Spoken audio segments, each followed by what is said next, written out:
Yes, hello, it's me again. Good day, especially to my grade 9 students.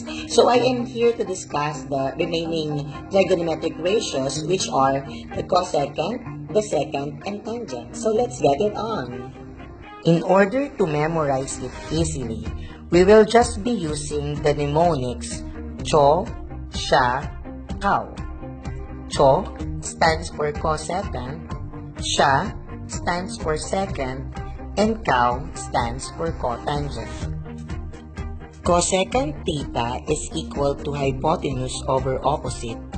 Secant theta is equal to hypotenuse over adjacent, and cotangent theta is equal to adjacent over opposite.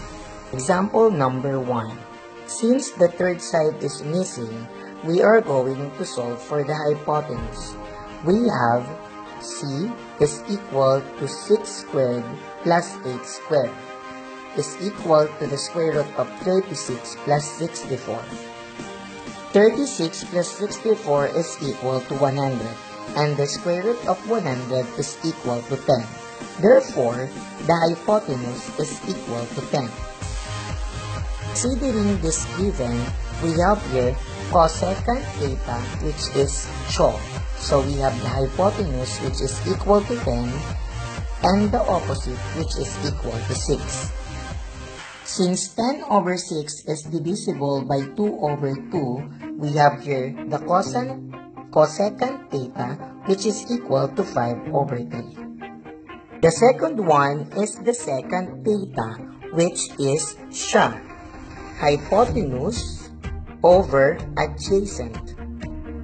So we have secant theta is equal to 10 over 8. And since this is divisible by 2 over 2, secant theta is equal to 5 over 4.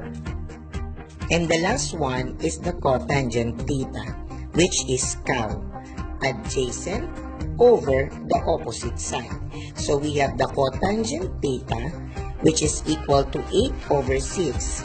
And since this is divisible by 2 over 2, cotangent theta is equal to 4 over 3. Example number 2. We have the adjacent side, which is equal to 4, and the hypotenuse, which is equal to 9. We are going to look at the opposite side.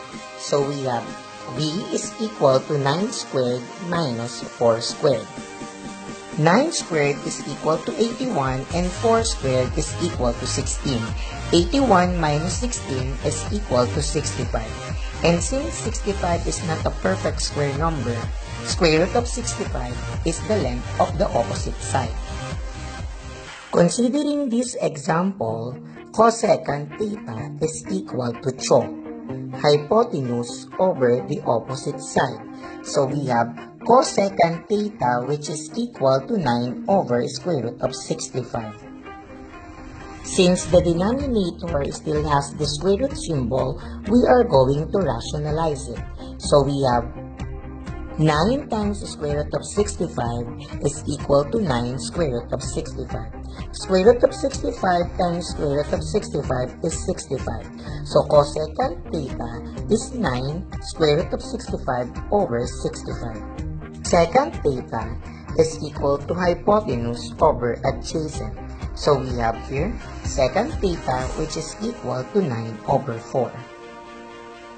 Cotangent theta is adjacent over opposite. So we have here cotangent theta is equal to 4 over square root of 65.